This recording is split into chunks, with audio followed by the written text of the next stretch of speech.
റോയ്, ശബരിമലയിൽ സ്വർണം കെട്ടവരെ സംസ്ഥാന പോലീസ് വിട്ടാലും ഞങ്ങൾ വിടില്ല എന്ന് പ്രഖ്യാപിച്ചവരാണ് ബി ജെ പിക്കാർ. എന്നാൽ അവർ ഒരു ബി ജെ പി നയിക്കുന്ന കേന്ദ്ര സർക്കാരിന്റെ തീരുമാനപ്രകാരം ഇ ഡി വന്നു, അന്വേഷണം തുടങ്ങി. ഈ ചിലരെ ചോദ്യം ചെയ്തതല്ലാതെ ഈ അന്വേഷണം എങ്ങോട്ടും മുന്നോട്ട് പോകുന്നില്ലല്ലോ. അല്ല, അതിനകത്തെ ഒരു പ്രധാന കാരണം ഈ തെരഞ്ഞെടുപ്പ് കാലത്ത് മോദി പതിവ് പോലെ മോദി ഗ്യാരണ്ടി എന്നൊക്കെ പറഞ്ഞൊരു കാര്യമാണ്. ശബരിമല അയ്യപ്പന്റെ സ്വർണം കട്ടവരെ ഞങ്ങൾ കൽത്തുറുങ്കിൽ അടയ്ക്കും. ഇതായിരുന്നു മോദി ഇവിടെ വന്ന്, പ്രധാനമന്ത്രി മോദി വന്ന് ഇവിടെയൊക്കെ പറഞ്ഞിട്ട് പോയത്. ഇത് ഇവിടുത്തെ ബി ജെ പിക്കാരും ഏറ്റുപാടുകയൊക്കെ ചെയ്തു. ഞങ്ങളുടെ സർക്കാർ ഇതെല്ലാം അന്വേഷിച്ച് ഇപ്പം ഇവരെല്ലാം ജയിലിൽ പിടിച്ചിടുമെന്നൊക്കെയായിരുന്നു ബി ജെ പിക്കാർ ഈ കൊള്ളയെക്കുറിച്ചുള്ള വാർത്തകൾ വന്നപ്പോൾ പറഞ്ഞുകൊണ്ടിരുന്നത്. അതിനാണ് അവർ CBI അന്വേഷണം എന്നൊക്കെ പറഞ്ഞ് ഇവിടെ കിടന്ന് മുകിലുണ്ടാക്കുകയും ബി ജെ പിയുടെ സംസ്ഥാന പ്രസിഡന്റ് ഹൈക്കോടതിയിൽ പോവുകയൊക്കെ ചെയ്തായിരുന്നു. പക്ഷേ നമ്മൾ കണ്ടതാണ്, ഇത് മാത്രമല്ലല്ലോ, കേരളത്തിൽ CPM പ്രതിസ്ഥാനത്ത് വന്ന കേന്ദ്ര സർക്കാരിന്റെ ഏജൻസികൾ അന്വേഷിക്കുന്ന എല്ലാ കേസുകളും ഇതേപോലെ തന്നെ ഒന്നുകിൽ കുഴിച്ചു മൂടുകയോ അല്ലെങ്കിൽ അത് പാതി വഴിയിൽ ഉപേക്ഷിക്കുകയോ ഒക്കെ ചെയ്യുന്ന സംഭവങ്ങൾ നിരവധിയാണ്. അതായത് അരവിന്ദ് കെജ്രിവാൾ അടക്കമുള്ള മുഖ്യമന്ത്രിമാർ ജയിലിൽ കിടക്കുമ്പോഴും അവർക്കൊന്നും ഇല്ലാത്ത എന്തോ ഒരു വലിയ സംരക്ഷണം കേരളത്തിന്റെ മുഖ്യമന്ത്രി പിണറായി വിജയന് കാലങ്ങളായി കിട്ടുന്നുണ്ട്. ഇല്ല, അത് വസ്തുതയാണല്ലോ, അത് ആരും ഉണ്ടാക്കി പറയുന്നൊന്നുമല്ല. അതുകൊണ്ടാണല്ലോ CPM BJP ഡീലുണ്ടെന്ന് കോൺഗ്രസ് കാലാകാലങ്ങളായി പറഞ്ഞുകൊണ്ടിരിക്കുന്നത്.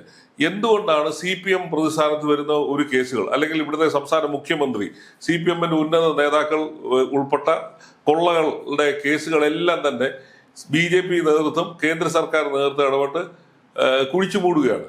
നമ്മൾ കണ്ടതാണ് എയർപോർട്ടിലൂടെയുള്ള ഡിപ്ലോമാറ്റിക് സ്വർണ്ണ കള്ളക്കടത്ത്. അതിനുശേഷം മുഖ്യമന്ത്രിയുടെ മകൾക്കെതിരായിട്ടും മകനെതിരായിട്ടും വന്ന പരാതികളും അതിന്റെ അന്വേഷണങ്ങളും. പിന്നെ കരിവന്നൂർ ബാങ്ക്, കേരളം കണ്ട ഏറ്റവും വലിയ സഹകരണ ബാങ്ക് കൊള്ളയായിരുന്നു. 300-350 കോടി രൂപയുടെ കൊള്ള നടത്തിക്കൊണ്ടുപോയ CPMന്റെ ഉടമസ്ഥയിലുള്ള CPM ഭരിക്കുന്ന ബാങ്കിന്റെ കൊള്ള നടത്തിയിട്ട് അതേക്കുറിച്ചുള്ള അന്വേഷണം മുഴുവൻ EDയുടെ അന്വേഷണം ആവിയായി പോവുകയോ പ്രതികളെ രക്ഷിക്കുകയോ ഒക്കെ ചെയ്തിട്ടിരിക്കുകയാണ്. അപ്പൊ ഈ CPM BJP എന്ന് പറയുന്ന ഡീൽ ഇല്ലെങ്കിൽ ഇങ്ങനെ നടക്കുമോ? നിങ്ങൾ നോക്കുക, ചെറിയ കുറ്റങ്ങൾക്ക് വരെ ഉള്ളതിന് കോൺഗ്രസ് ഭരിക്കുന്ന സംസ്ഥാനങ്ങളിലെ രാഷ്ട്രീയ നേതാക്കന്മാരെ പിടിച്ചകത്തിടുന്നു. അതല്ലെങ്കിൽ BJPക്ക് താല്പര്യമില്ലാത്ത സംസ്ഥാനങ്ങളിലെ രാഷ്ട്രീയ നേതാക്കളെ പിടിച്ചകത്തിടുന്നു. ഇതെല്ലാം ഒരു വഴിക്ക് നടക്കുമ്പോഴാണ് കേരളത്തിൽ മാത്രം വന്നിട്ട് CPMനോട് ഈ മൃദു സമീപനവും CPM പ്രതിയായ കേസുകളെല്ലാം തന്നെ കുഴിച്ചു മൂടുകയും ചെയ്തു. എന്താണ് യഥാർത്ഥത്തിൽ ശബരിമല സ്വർണ്ണക്കൊള്ളയുമായി ബന്ധപ്പെട്ട കേസുകൾക്ക് എവിടെയാണ് സംഭവിച്ചത്? നമ്മുടെ ഹൈക്കോടതി നിയമിച്ച special investigation team, HP Venkatesh നേതൃത്വത്തിൽ രൂപീകരിക്കപ്പെട്ട SIT അന്വേഷിക്കുന്ന ശബരിമല കൊള്ള, ആ കേസ് 6 മാസം കഴിഞ്ഞു. ഇതുവരെ ഒരു കരട് കുറ്റപത്രം പോലും കൊടുക്കാനായിട്ട് കഴിഞ്ഞിട്ടില്ല. അതായത് മുൻ കുറച്ച് ദേവസ്വം പ്രസിഡന്റുമാരെയൊക്കെ അറസ്റ്റ് ചെയ്തു, അങ്ങനെയുള്ള കുറച്ച് അറസ്റ്റ് മാത്രം നടന്നു പോകത്തില്ല, അവരെല്ലാം സ്വാഭാവികമായി ജാമ്യം ലഭിക്കും. അതുപോലും അതിനകത്തൊക്കെ തന്നെ ഒരുപാട് വീഴ്ചകളാണ്. തുടക്കം മുതലേ നമ്മൾ കണ്ട ഒരു കാര്യമാണ്, ഈ സ്വർണം വീണ്ടെടുക്കാൻ ഇതുവരെ കഴിഞ്ഞിട്ടില്ല. എന്ന് മാത്രം സ്വർണം നഷ്ടപ്പെട്ടു എന്നുള്ളതിന് SITക്ക് കണ്ടെത്താൻ കഴിഞ്ഞിട്ടില്ല. ഈ പേരിന് അറസ്റ്റ് ചെയ്ത ഈ 4-5 പേര് അല്ലെങ്കിൽ 10 പേര് ഇവരൊഴിച്ച് ബാക്കി, കാരണം ഇത് 10 വർഷമായി നടക്കുന്ന കൊള്ളയാണെന്ന് തുടക്കം മുതലേ എല്ലാവരും പറയുന്നത്. അപ്പൊ അതിനോടനുബന്ധിച്ച് ബാക്കി നേതാക്കളെ എവിടെ പോയി, അല്ലെങ്കിൽ ബാക്കി ഉത്തരവാദിത്തപ്പെട്ട ഉദ്യോഗസ്ഥന്മാരെ എന്തുകൊണ്ടാണ് അറസ്റ്റ് ചെയ്യപ്പെടാതെ പോയത്? കാരണം ഇതിന്റെ തുടക്കഘട്ടത്തിൽ നമ്മൾ കേട്ടിരുന്നത്, ഈ അടുത്ത കാലത്ത് വരെ ദേവസ്വം ബോർഡ് പ്രസിഡന്റ് ആയിരുന്ന PS പ്രശാന്തിനെ 1-2 തവണ ചോദ്യം ചെയ്ത് വിട്ടയച്ചു. മുൻ ദേവസ്വം മന്ത്രി കടകംപള്ളി സുരേന്ദ്രനെ 1-2 തവണ ചോദ്യം ചെയ്തു വിട്ടയച്ചു. കേസ് അന്വേഷണം ഒരിടത്തോട്ടും മുന്നോട്ട് പോയിട്ടില്ല. പ്രതികൾക്ക് ജാമ്യം കിട്ടുകയും പ്രതികൾക്ക് സുഖസൗകര്യം ഒരുക്കി കൊടുക്കുകയും ചെയ്യുന്ന തരത്തിലേക്ക് പോലും കേസ് അന്വേഷണം പോയി എന്ന് ഹൈക്കോടതിക്ക് തന്നെ പലവട്ടം പറയേണ്ടി വന്നു. സുപ്രീം കോടതി ചോദിച്ച ഒരു ചോദ്യമുണ്ട്, നിങ്ങൾ ദൈവത്തെ പോലും വിട്ടില്ലല്ലോ. KP ശങ്കരദാസന്റെ ജാമ്യാപേക്ഷ കേട്ടുകൊണ്ടാണ് സുപ്രീം കോടതി ചോദിച്ച ചോദ്യമാണ്. ദൈവത്തെ പോലും വെറുതെ വിട്ടില്ലല്ലോ എന്ന് പറഞ്ഞാൽ എന്താണ് അർത്ഥം? സംസ്ഥാന സർക്കാരിന്റെ ഒത്താശയോടുകൂടി ശബരിമല പോലെ ഒരു ഇന്ത്യയിലെ ഏറ്റവും വലിയൊരു തീർത്ഥാടന കേന്ദ്രത്തിൽ കൊള്ള നടന്നു എന്നാണ് സുപ്രീം കോടതി വച്ചയ്ക്ക് പറഞ്ഞത്. ആ കേസ് അന്വേഷണത്തെ കുറിച്ച് അന്വേഷിക്കാൻ വന്ന, അതുമായി നടന്ന സാമ്പത്തിക ഇടപാടുകളെ കുറിച്ചാണല്ലോ ED അന്വേഷിക്കാനായിട്ട് രംഗത്തിറങ്ങിയെന്ന് പറയുന്നത്.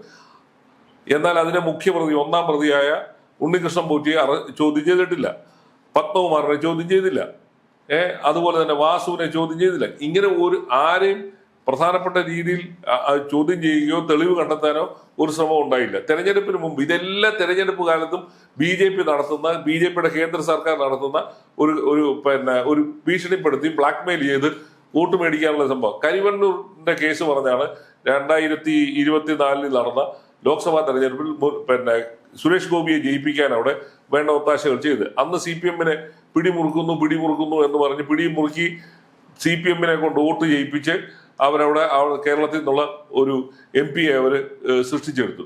കരിവന്നൂർ അന്വേഷണം എവിടെ പോയി? ED-യുടെ അന്വേഷണം, കരിവന്നൂർ അന്വേഷണം പാതി വഴിയിലായി. എവിടെ പോയി SFI-യുടെ അന്വേഷണം? മുഖ്യമന്ത്രിയുടെ മകൾക്കെതിരെ വന്ന സീരിയസ് ഫ്രോഡ് ഇൻവെസ്റ്റിഗേഷൻ ഓർഗനൈസേഷന്റെ അന്വേഷണം എവിടെ പോയി? അതും പാതി വഴി. മുഖ്യമന്ത്രിയുടെ മകൻ ED ഒരു നോട്ടീസ് അയച്ചു. എവിടെ പോയി അന്വേഷണം? സ്വർണ്ണക്കള്ളക്കടത്ത് കേസിന്റെ അവസ്ഥ എന്തുവായി? ഒരൊറ്റ പ്രതിയെ പോലും വിചാരണ ചെയ്ത് അകത്താക്കാൻ കഴിഞ്ഞിട്ടില്ല. ആ കേസ് അന്വേഷണം CBI വന്നു, കസ്റ്റംസ് വന്നു, ED വന്നു, എല്ലാം വന്നു. ഒരു അന്വേഷണം എങ്ങും എത്തിയിട്ടില്ല. അപ്പൊ ഇതിന്റെ അർത്ഥം എന്താണ്? BJP CPM-ഉം ചേർന്ന് അഴിമതി നടത്തുക, കൊള്ള നടത്തുക, എന്നിട്ട് പരസ്പരം അങ്ങോട്ടും ഇങ്ങോട്ടും ബ്ലാക്ക്മെയിൽ ചെയ്ത് കേസുകൾ ഇല്ലാതാക്കുക. അല്ല, ലാവലിൻ കേസ് മാറ്റിവെക്കുന്നതും ഇതേ ഒരു ഡീല് തന്നെയാണ്. ഉറപ്പല്ലേ? ഇന്ത്യയിൽ ഏതെങ്കിലും ഒരു രാഷ്ട്രീയ നേതാവിനെതിരെയുള്ള കേസ് ഇത്ര കാലം നീട്ടിവെച്ചിട്ടുണ്ടോ? BJP-യുടെ പറച്ചിലേ ഉള്ളൂ ഈ അഴിമതിക്കെതിരെ ഞങ്ങൾ അത് ചെയ്ത് കുരിശുയുദ്ധം നടത്തുന്നത്. BJP എവിടെയാണ് അഴിമതിക്കാരെ കൃത്യമായി തുറകിലടക്കാൻ ഇതുവരെ കഴിഞ്ഞിട്ടുള്ള? എവിടെയാണ്? പ്രത്യേകിച്ച് ഇത്തരം കാര്യങ്ങളിൽ ഒരു നടപടി ഉണ്ടാകും. CPM-ഉമായിട്ട് ഒത്തുകളി എന്നുള്ളത് പറയുന്നത് തന്നെ ഏറ്റവും വലിയ തെളിവാണ്. CPM നേതാക്കന്മാർക്ക്, മുഖ്യമന്ത്രിക്കും മുഖ്യമന്ത്രിയുടെ കുടുംബാംഗങ്ങൾക്കും എതിരെയൊക്കെ വന്ന കേസുകൾ പാതി വഴിയിൽ തന്നെ ആവിയായി പോവുകയായിരുന്നു. അപ്പൊ ക്ലാസിക് കേസാണ് ഈ ശബരിമലയിലെ കേസ്. കേരളത്തിലെ ഏറ്റവും വലിയൊരു തീർത്ഥാടന കേന്ദ്രത്തിൽ നിന്ന് കോടിക്കണക്കിന് രൂപയുടെ സ്വർണം അടിച്ചു മാറ്റിക്കൊണ്ടുപോയിട്ട് ആ കേസിനെ ഒരു കൃത്യമായ ഒരു നിലയിലേക്ക് ആ കേസ് എത്തിക്കാൻ കഴിഞ്ഞിട്ടില്ല.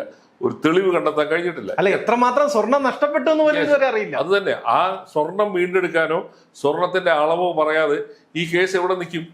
കോടതി വരുന്നതിന് മുമ്പ് തന്നെ, കോടതിയുടെ തിണ്ണെ പോലും എത്തുന്നതിന് മുമ്പേ കോടതി ഇത് എടുത്ത് തോട്ടിലെത്തിയും. കാരണം മോഷണത്തിനാണ് കേസ് എടുത്തിരിക്കുന്നത്. ഈ മോഷണം പോയി എന്ന് പറയുന്ന തൊണ്ടി മുതൽ ഒന്നും കണ്ടെത്താൻ കഴിഞ്ഞിട്ടില്ല.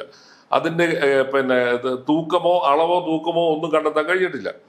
ഇനി ഇതിൽ കൂടുതൽ പ്രതികളുണ്ടോ ഇല്ലയോ എന്നുള്ളതിനെ കുറിച്ച് അറിഞ്ഞുകൂടാ. ആദ്യം കേസ് അന്വേഷണം തുടങ്ങിയ സമയത്ത് കോടതി SIT-യോട് പറഞ്ഞ 1.5 മാസം കൊണ്ട് കേസ് അന്വേഷിച്ച് കണ്ടെത്തണമെന്ന്. 1.5 മാസം വേണ്ടി ഇപ്പൊ 7-ാമത്തെ മാസത്തിലേക്ക് കടന്നിരിക്കുകയാണ്. എവിടെയാണ് ഈ അന്വേഷണം നടക്കുന്നത്? ഒന്നും നടന്നിട്ടില്ല. ഹൈക്കോടതിയുടെ മേൽനോട്ടത്തിലാണെന്ന് പറയുന്നുണ്ടെങ്കിലും സംസ്ഥാന സർക്കാർ ഈ അന്വേഷണ സംഘത്തെ പിടിച്ചു വെച്ചിരിക്കുകയാണ്. അതുകൊണ്ട് തന്നെ അന്വേഷണം മുന്നോട്ട് പോയിട്ടില്ല. സർക്കാരിന് താല്പര്യം ഉണ്ടെങ്കിൽ ഈ ഒന്നല്ല പല ലബോറട്ടറികൾ ഈ സ്വർണത്തിന്റെ ഇത് കൊടുത്ത് അവർക്ക് അന്വേഷണം നടത്തി കണ്ടെത്താമായിരുന്നു. അതിലൊന്നും ഒരു ആത്മാർത്ഥതയില്ല. എങ്ങനെയാണ് ഈ പ്രതികളെല്ലാം സ്വാഭാവിക ജാമ്യം കിട്ടി പുറത്തിറങ്ങേണ്ട കാരണം എന്താണ്? സർക്കാർ അവരുടെ ജാമ്യം നിഷേധിക്കുന്നതിന് വേണ്ടി ഒരു ശ്രമവും നടത്തിയില്ല. അല്ലെങ്കിൽ ഒരു താൽക്കാലിക കുറ്റപത്രം പോലും കൊടുക്കാത്തത് കൊണ്ടാണല്ലോ അവരെല്ലാം സ്വാഭാവിക ജാമ്യം കിട്ടി പുറത്തു വന്നത്. എന്നിട്ട് പോലും ഈ തെരഞ്ഞെടുപ്പ് കാലത്ത് പോലും ഈ കൊള്ളയ്ക്ക് നേതൃത്വം കൊടുത്ത CPM നേതാക്കളെ CPM സംരക്ഷിച്ച് നിർത്തുകയായിരുന്നു, സർക്കാരിന്റെ ഒത്താശ ഉണ്ടാക്കാര്യത്തിലൊക്കെ. അപ്പം ഈ അയ്യപ്പന്റെ സ്വർണം നഷ്ടപ്പെട്ടതിൽ സർക്കാരിന് യാതൊരു ഒരു ഖേദമോ പശ്ചാത്താപമോ ഇല്ല എന്നുള്ളതാണ് തെളിഞ്ഞിരിക്കുന്നത്. കാരണം ആത്മാഭിമാനമുള്ള ഒരു സർക്കാരായിരുന്നെങ്കിൽ സുപ്രീം കോടതി ചോദിച്ച ചോദ്യം ഉണ്ടല്ലോ, നിങ്ങൾ ദൈവത്തെ പോലും വെറുതെ വിട്ടില്ലല്ലോ. ആ ചോദ്യം എന്ന് പറയുന്നത് വാസുവിനോടല്ല ചോദിച്ചിരിക്കുന്നത്, സംസ്ഥാന സർക്കാരിനോടാണ് ചോദിച്ചിരിക്കുന്നത്. 10 വർഷം ഇവിടെ കേരളം ഭരിക്കുന്ന ഒരു സർക്കാർ ഭരിക്കുമ്പോഴാണ് ഇന്ത്യയിലെ ഏറ്റവും വലിയ പ്രധാനപ്പെട്ട ഒരു തീർത്ഥാടന കേന്ദ്രത്തിൽ നിന്ന് സ്വർണം പോയത്. അതിന് സർക്കാരിന് ഉത്തരവാദിത്വമില്ല. സർക്കാരിന്റെ കീഴിലുള്ള വകുപ്പാണല്ലോ ദേവസ്വം ബോർഡ്. ഞങ്ങളിത് സ്വതന്ത്ര സ്ഥാപനമെന്ന് പറഞ്ഞ് മാറിയിക്കാൻ പറ്റുന്നല്ലോ. സർക്കാരിന്റെ ഇതിനകത്തെല്ലാം കൈയുണ്ട്. സർക്കാർ അറിയാതെ ഇതൊന്നും നടക്കത്തില്ല. CPM അറിയാതെ ഇതൊന്നും നടന്നിട്ടുമില്ല. അപ്പൊ CPM-നും ഇപ്പോൾ കേരളം ഭരിക്കുന്ന നിലവിലുള്ള സർക്കാരിനും ഈ കൊള്ളയ്ക്കകത്ത് എല്ലാം ബാധ്യതയുണ്ട്. അപ്പൊ അവരാണ് ഈ പ്രതികളെ രക്ഷിച്ച്, അവരാണ് ഈ അന്വേഷണം അട്ടിമറിച്ച്, പ്രധാനമന്ത്രി മോദിയുടെ സർക്കാരിന്റെ സഹായത്തോടു കൂടിയാണ് അന്വേഷണം ഇപ്പൊ ഉള്ള അന്വേഷണം കൂടെ അട്ടിമറിച്ചിരിക്കുന്നത്.